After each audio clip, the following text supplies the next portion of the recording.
C'est le printemps nautique du Crouesty, le soleil est au rendez-vous. Ce sont également près de 25 parcs présentes à nouveau sur cette 6e édition du Salon du bateau neuf, le Salon des essais en mer. À bord d'un des bateaux présentés sur ce salon avec Antoine. Antoine, bonjour. Bonjour.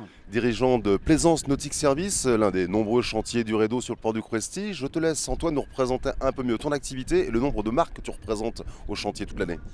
Alors Plaisance Nautique Service, on est dans notre 7e année. On est les distributeurs des voiliers course-croisière Delair, monocoque. On est l'importateur des trimarans Corsair, premier fabricant au monde de trimarans.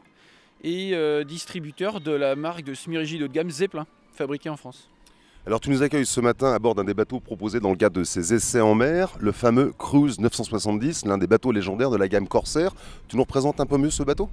Alors, le Cruise 970, nouveau modèle cette année, remplace le légendaire C31 qui a participé à de nombreuses transatlantiques, transpacifiques, même quelques circumnavigations antarctiques. Les bateaux sont très appréciés des plaisanciers par la vitesse, bien sûr, mais ils ont de particulier d'un savant dosage entre volume des flotteurs et les surfaces de toile, les largeurs, qui fait que le bateau a un comportement très prévisible. Quand le vent augmente, le flotteur s'enfonce et le bateau accélère. À tout instant, on sait où on en est dans le potentiel du bateau. Ça met tout de suite en confiance et très vite, on se lâche, on se fait plaisir.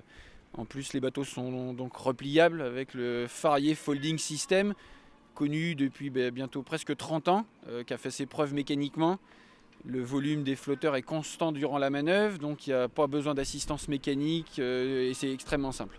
J'imagine que du coup, les conditions météo rencontrées depuis le début de la semaine ont permis des essais tout à fait positifs pour les gens que vous avez rencontrés depuis.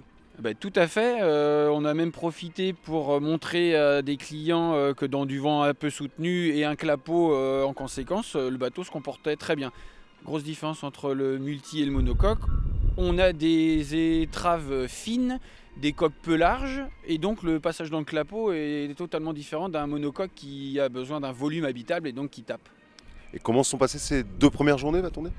Alors moi je suis agréablement surpris par la clientèle multicoque qui est déjà qualifiée, passionnée, donc même si on a, pour être clair, moins de volume de contact, la qualité est vraiment au rendez-vous et moi je suis très confiant pour l'avenir.